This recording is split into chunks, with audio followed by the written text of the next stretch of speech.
Assalamualaikum. Waalaikumsalam.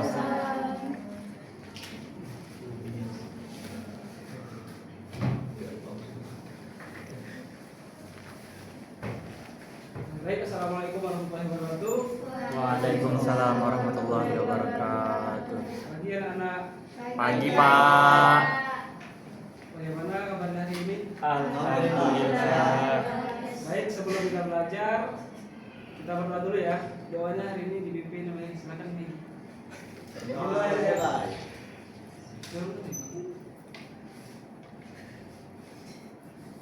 Silakan nih.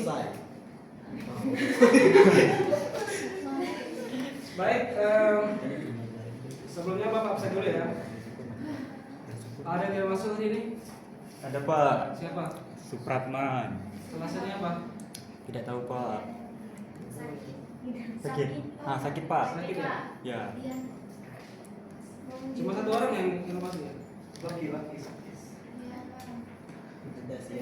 Ya Pak, cuma satu orang. Semuanya siap belajar hari ini? Siap Pak. Iya, Pak.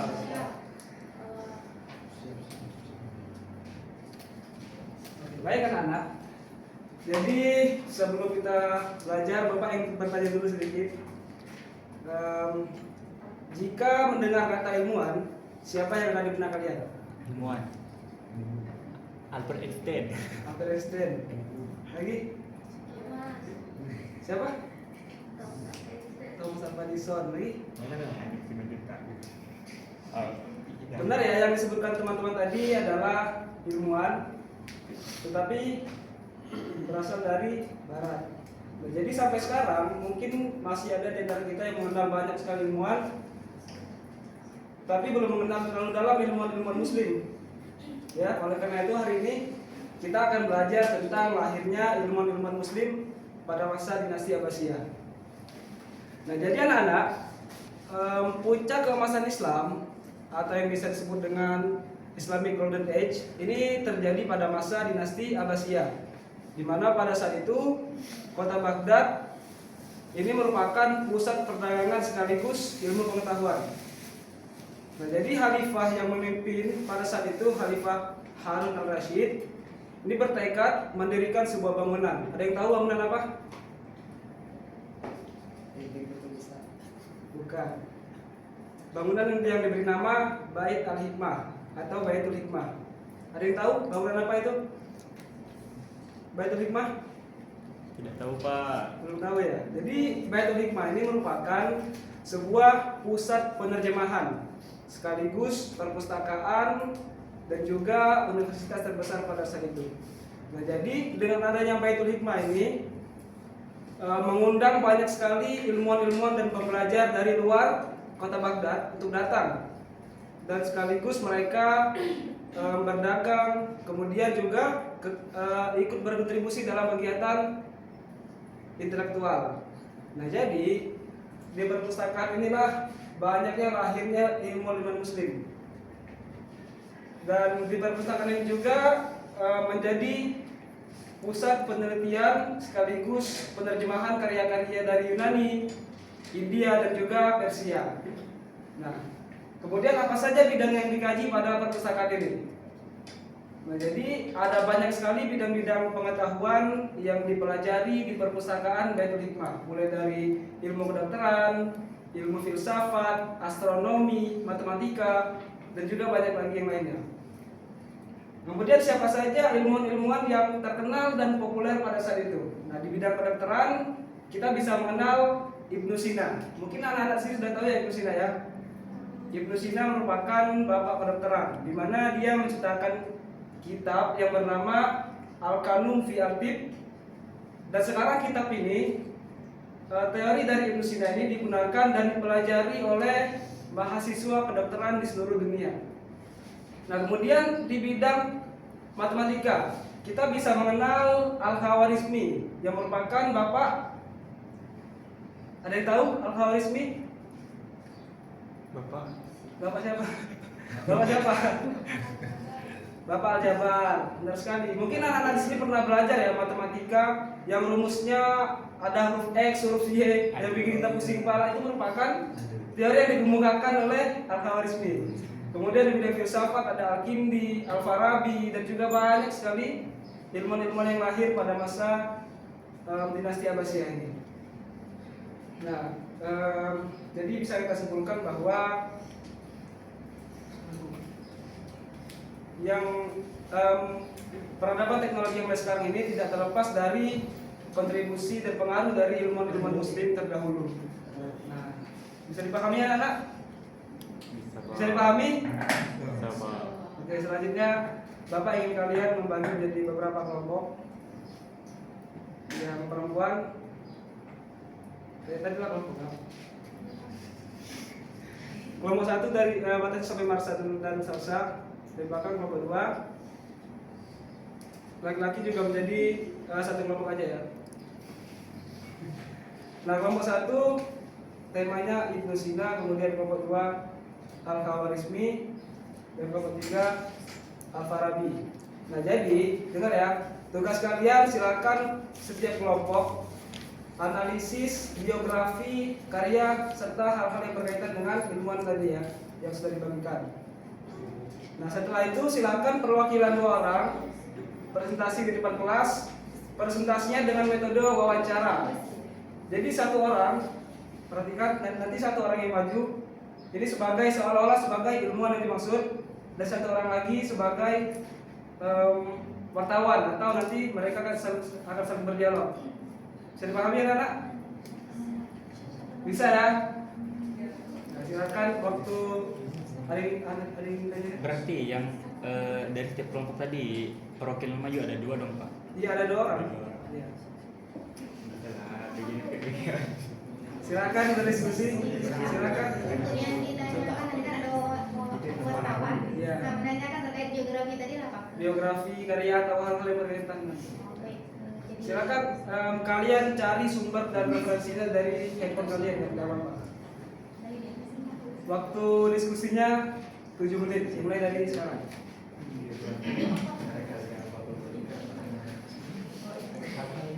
Silakan.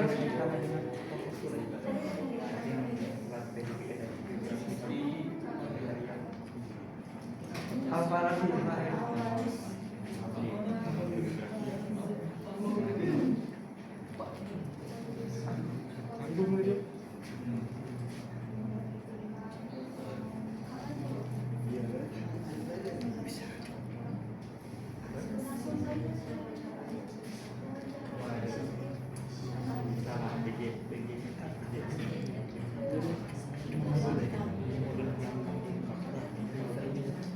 Jika ada yang kurang paham silakan tanyakan ya.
Tadi ada Firoza.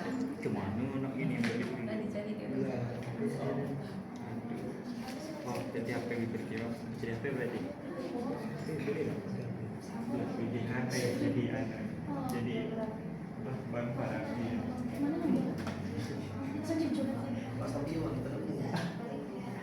Ya, kayak masih. Jadi ada.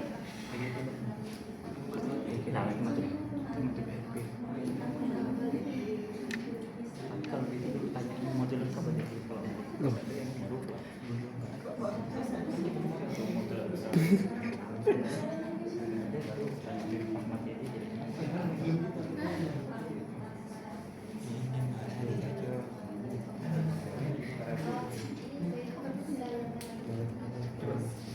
kirim ke Puyo.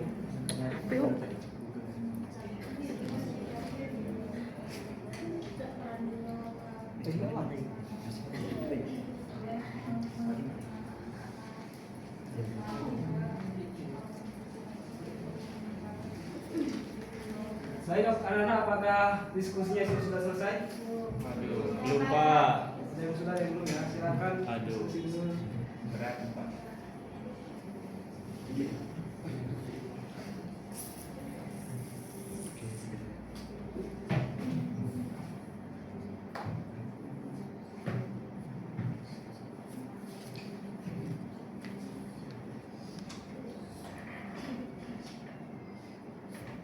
Waktunya 3 menit lagi ya.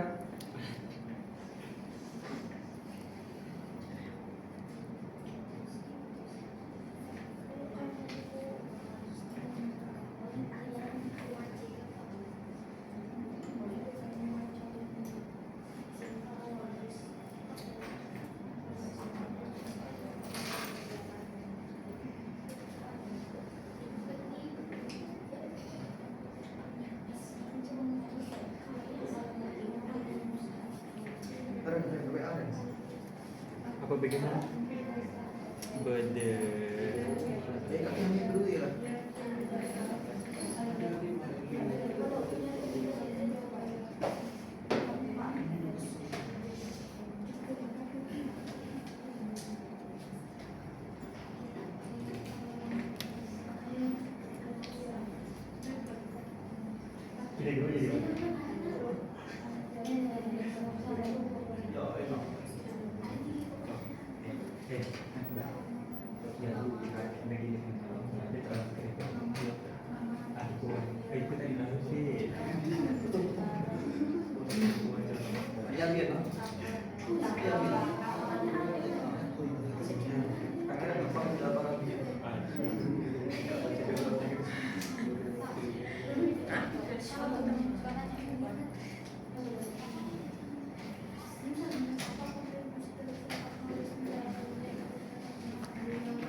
Lah ada sih Pak, bahan-bahan buat di omongin lah ada.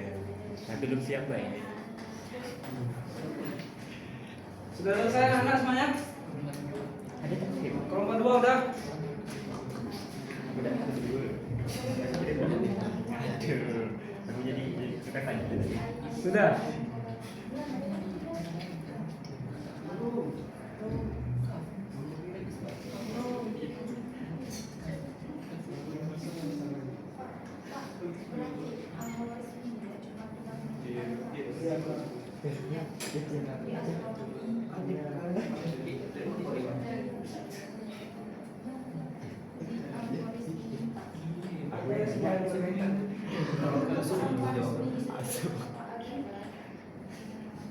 Dan ya.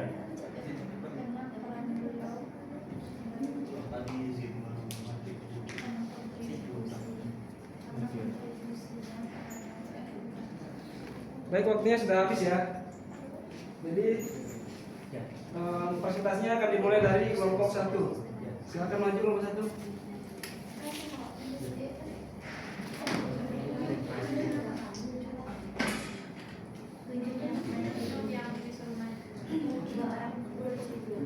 Silakan Maulidia sama Hasida. Enggak, yang nanti yang maju kalian yang menentukan ya. Dari kalian aja.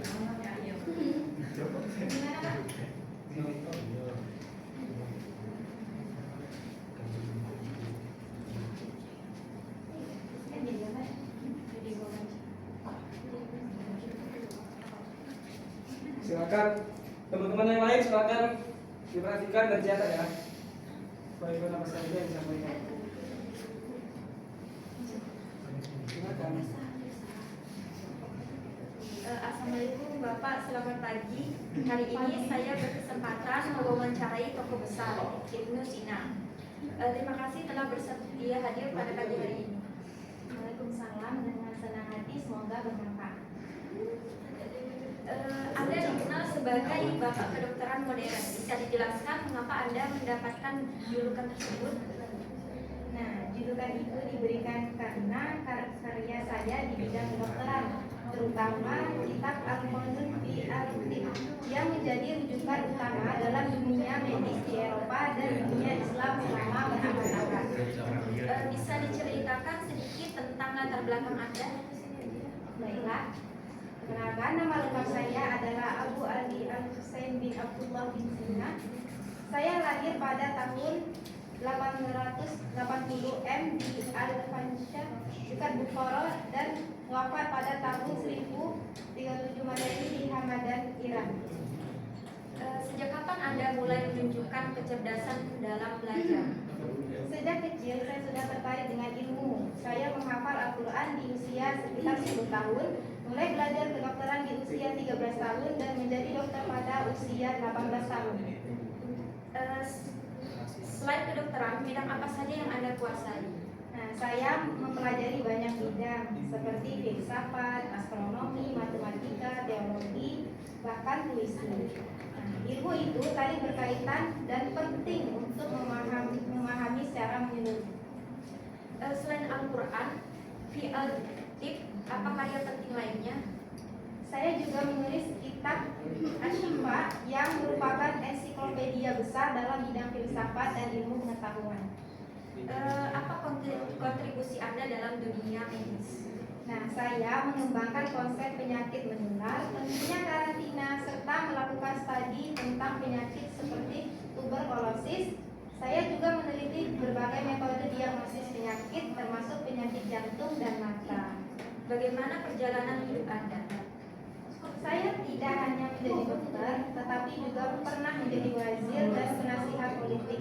Meskipun hidup dalam kondisi politik yang tidak stabil, saya tetap menulis dan berkarya. Ada pesan untuk generasi sekarang?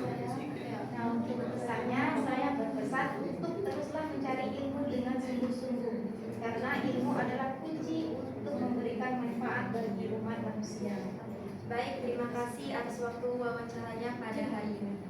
Sama-sama, semoga bermanfaat untuk kita semua. Mas, silakan. Beri aplaus dulu untuk teman-temannya. Selanjutnya kelompok 3 silakan presentasi.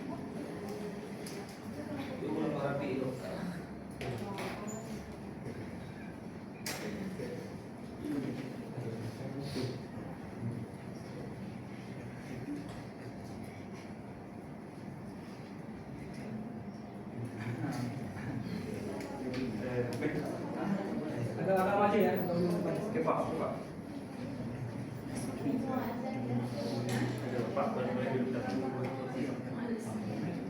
Boleh. Teman-teman yang lain perhatikan ya. Nanti Bapak tanya pemahaman kalian hari ini.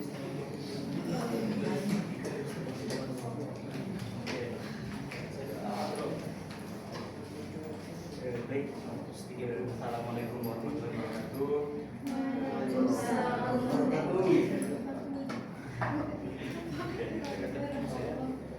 Baik, untuk Bang Al-Farabi, terima kasih karena telah meluangkan waktunya untuk kegiatan wawancara kita pada pagi hari ini. Nah, untuk Bang Farabi sendiri, bisa Abang perkenalkan diri Abang terlebih dahulu dan singkat saja.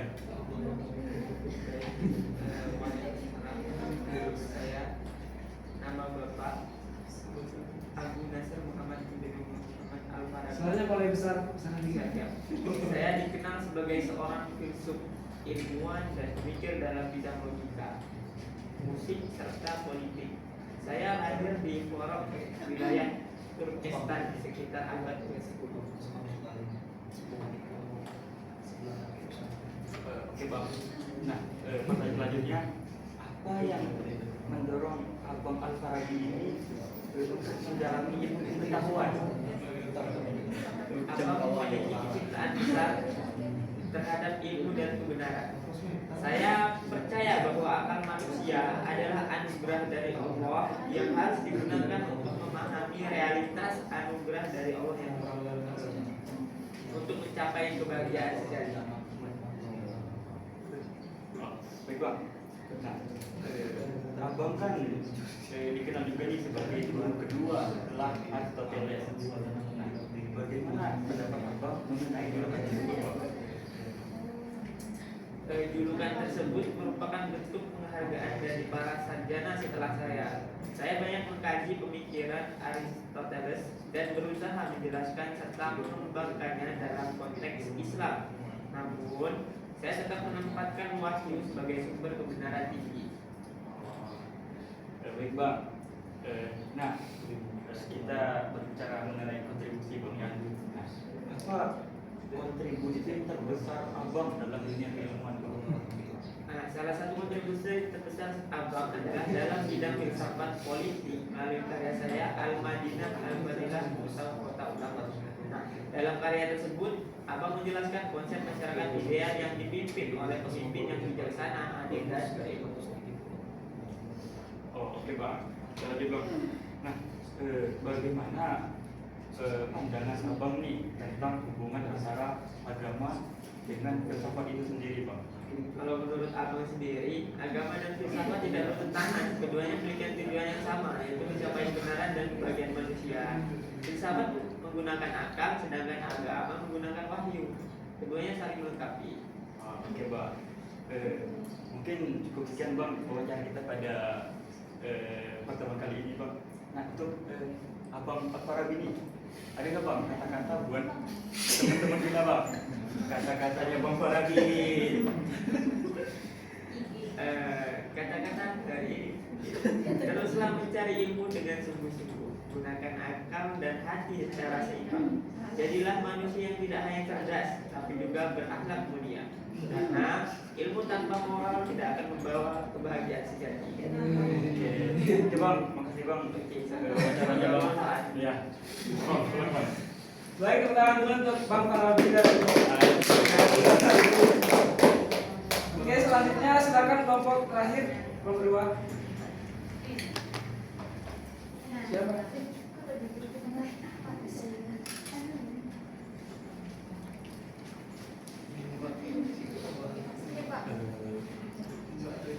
Agak nyisa 3 menit.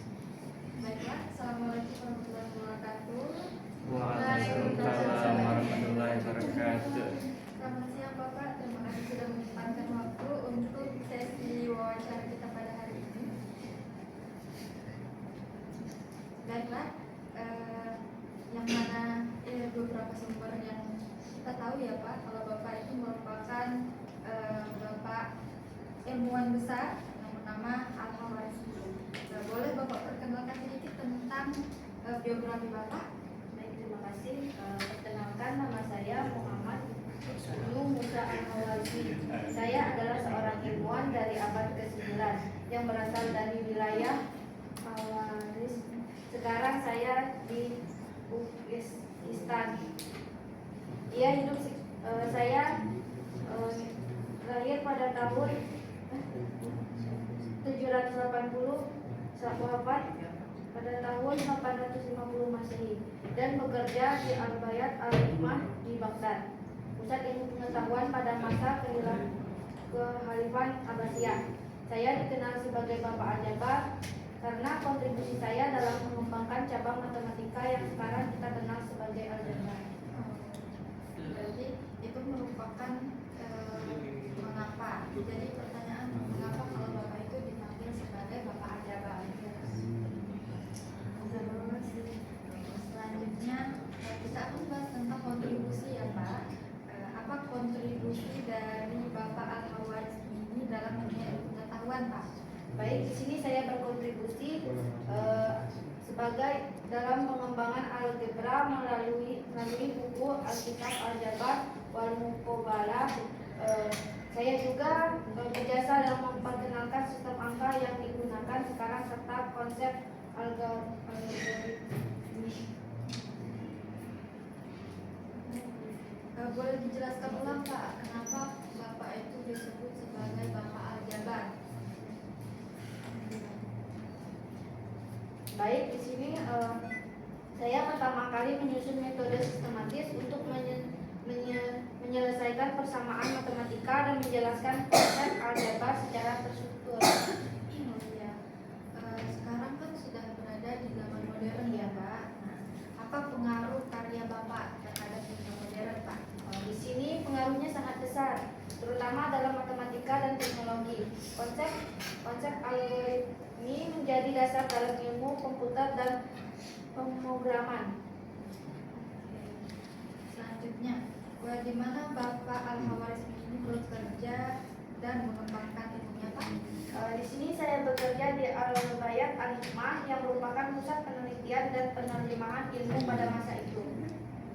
Jadi apa pelajaran yang bisa diambil dari Bapak ilmuwan Al-Khawarizmi? Di sini kita bisa mengambil pelajaran melalui semangat belajar, inovasi dan keterbukaan terhadap ilmu dari berbagai budaya. Itu adalah hal utama yang bisa kita teladani pada masa sekarang ini. Baiklah, terima kasih Bapak sudah meluangkan waktunya. Wassalamualaikum warahmatullahi wabarakatuh. Beri tangan dulu untuk penontonnya. Baik, teman anak selanjutnya Bapak ingin mengetes pemahaman kalian hari ini ya. Bapak akan menunjuk ke Marsha. Coba kamu sebutkan satu ilmuwan yang bagi kamu sangat menginspirasi. Sebutkan alasannya. Menginspirasi. Ya.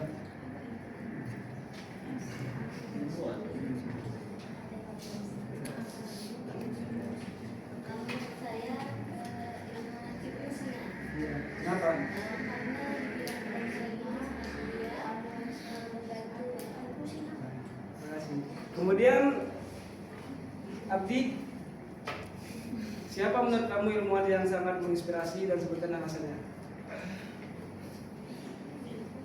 Mungkin Abang Al-Farabi. Kenapa tuh?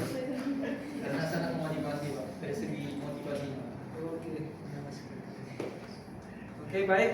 Mungkin Bapak rasa anak-anak semuanya sudah mulai mengenali dan memahami ilmu-ilmu Muslim, dan Bapak harap semoga anak-anak semuanya mau mencontohkan sikap ketekunan belajar dari para ilmuwan ini. Baik, selanjutnya Bapak ada tugas untuk kalian, tugas per kelompok tadi. Silakan nanti kalian di rumah kalian cari 10 ilmuwan beserta karya dan biografinya, kemudian kalian kumpulkan dalam bentuk clipping. Ya, paham ya? Kumpulkan minggu depan. Mungkin demikianlah pembelajaran kita pada hari ini. Semoga apa yang kita pelajari bisa bermanfaat dan membawa berkah untuk depannya. Marilah kita sama-sama melafazkan lafaz alhamdulillah. Baik, demikianlah dari Bapak. Apabila ada salah, Bapak mohon maaf pada Allah dan manapun. Akhir kata, wassalamualaikum warahmatullahi wabarakatuh. Waalaikumsalam warahmatullahi wabarakatuh.